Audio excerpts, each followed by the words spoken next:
Spineless মেরুদণ্ডবিহীন election commissioner, আমরা এমন একটি বিচ্ছিন্ন ঘটনা তোমার সাথে যেন ঘটে সেটির অপেক্ষায় থাকলাম। এই নির্বাচন কমিশনের কাছে কেবলমাত্র একটি সংখ্যা। অথর্ব নির্বাচন কমিশন বলে হাদির মৃত্যু নাকি একটি বিচ্ছিন্ন ঘটনা।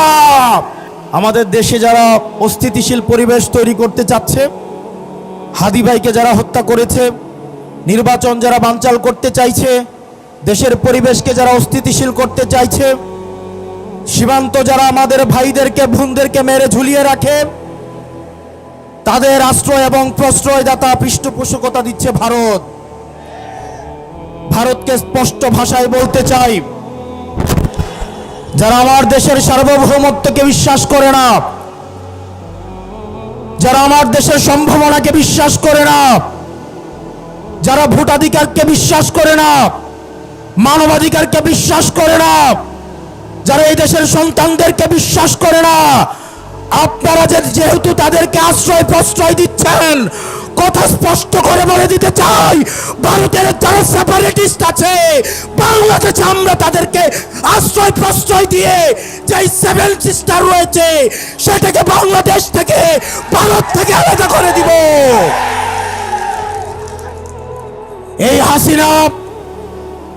হাসিনার পৃষ্ঠপোষক স্পষ্ট ভাষায় দিনের আলোর মতো স্পষ্ট স্বচ্ছ, তাদেরকে ভারত অর্থ দিয়ে, তাদেরকে অস্ত্র দিয়ে, ট্রেনিং দিয়ে বাংলাদেশের বিরুদ্ধে তাদেরকে দাঁড় করিয়ে দিচ্ছে।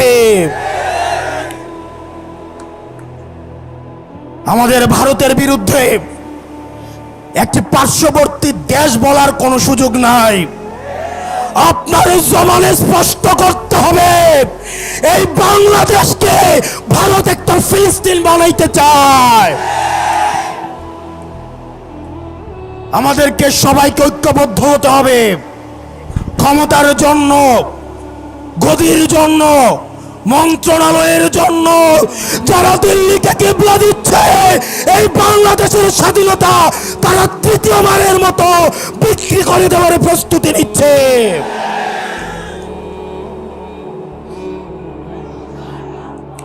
প্রিয় মুক্তিকামী জনতা, আপনার আমার মৃত্যু এই নির্বাচন কমিশনের কাছে কেবলমাত্র একটি সংখ্যা।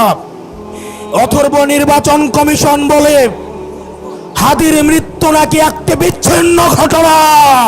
এই স্পাইনলেস মেরুদণ্ডবিহীন ইলেকশন কমিশনার, আমরা এমন একটি বিচ্ছিন্ন ঘটনা তোমার সাথে যেন ঘটে সেটির অপেক্ষায় থাকলাম। ইলেকশন কমিশনার কাদের প্রেসক্রিপশনে নিয়োজিত, কারা তাকে নিয়োগ করেছে? এরকম ইলেকশন কমিশন আজকে যদি চলে যায়, যে লাইন ধরবে ইলেকশন কমিশন হওয়ার জন্য শাহবাগ থেকে শহীদ মিনার পর্যন্ত যোগ্য ইলেকশন কমিশনের খোঁজে পাওয়া যাবে, কিন্তু আমার ভাই হাদি যে অনন্তকালের উদ্দেশ্যে যাত্রা করেছে, আমার ভাই হাদিকে আর খুঁজে পাওয়া যাবে না। প্রিয় মুক্তিকামী সংগ্রামী জনতা, আপনারা জানেন আমাদের দেশের এক শ্রেণীর আওয়ামী লীগ রয়েছে, তারা শিক্ষক পরিচয়ে বিশ্ববিদ্যালয়গুলোতে কার্যক্রম পরিচালনা করে, যারা টকশোজীবী নামে হচ্ছে টেলিভিশনগুলোতে হত্যার বৈধতা উৎপাদন করে, যারা নাট্যকর্মী পরিচয়ে, যারা নাটক সিনেমাতে আমাদের মতো সংগ্রামী মানুষের মৃত্যুর বৈধতা উৎপাদন করে, এই বিশ্ববিদ্যালয়ে নীল দলের যে ৫টা শিক্ষকরা রয়েছে তাদেরকে ধরে ধরে এই বিশ্ববিদ্যালয় থেকে বের করে দিতে হবে। এই নাটক সিনেমা থেকে আওয়ামী মুজিবের ৫টা এসব শিল্পী কর্মীদেরকে দেশ থেকে বের করে দিয়ে ভারতে পাঠিয়ে দিতে হবে। টকশোজীবীদের উদ্দেশ্যে এই ভারতীয় আধিপত্যের বৈধতা উৎপাদন যারা করছে, যেসব টকশোজীবীরা, তাদের এই ফ্যাসিস্টদের মানবাধিকারে আপনারা যারা বিশ্বাস করেন, তারা মুসলিমের মানবাধিকারে বিশ্বাস করে না। আর দিন শেষে আজকে এই বেদিতে আপনারা যারা বসেছেন আর যারা আসেন নাই, আপনাদের দুইজনকেই বলি, ক্ষমতার লোভে অন্ধ হয়েন না। আজকে যদি আমার বুকে গুলি লাগে, আমি জানি এই ধরনের একটা প্রোগ্রাম হবে, এসে বক্তৃতা দিবেন, তারপর চলে গিয়ে আবার সিট নিয়ে নেগোসিয়েশন করবেন।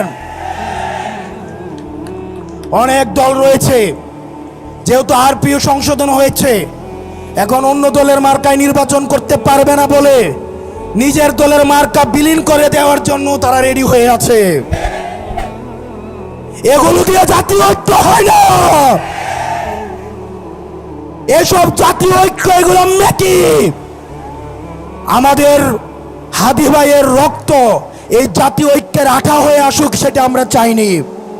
আপনারা যদি দেশের প্রশ্নে, সার্বভৌমত্বের প্রশ্নে, বাংলাদেশের প্রশ্নে দলীয় স্বার্থের ঊর্ধ্বে উঠে আমরা 3 আগস্ট 2024 সালে এই শহীদ মিনারের বেদিতে দাঁড়িয়ে যেভাবে আমরা ফ্যাসিবাদের বিলোপ এবং নতুন রাষ্ট্র ব্যবস্থা বিনির্মাণের যে এক দফা দাবি দিয়েছিলাম, আমাদের সেদিনের মতো আবার ঐক্যবদ্ধ হতে হবে।